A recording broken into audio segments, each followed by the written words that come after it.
Chicken wings barbecue. Hinugasan ko pala kanina yung chicken dyan. Ngayon, pinatuyo ko siya sa tissue paper. Tsaka nalagay ko siya sa bowl or sa Tupperware para dyan ko ilagay yung mga parang sangkap.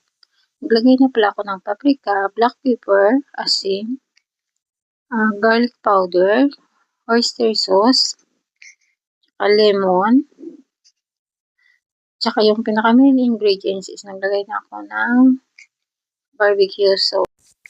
Hinalo-halo ko lang pala to siya, tsaka binabad ko to siya ng mga 3 oras or higit pa. Mas maigi pag magdamag ka. So, umaga ko siya ito nabili.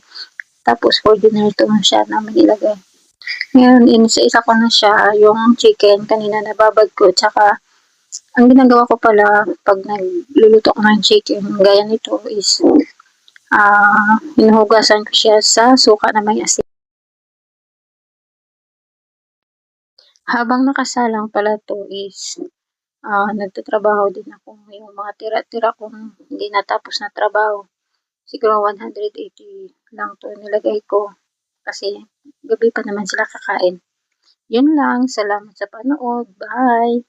Have a blessed day everyone.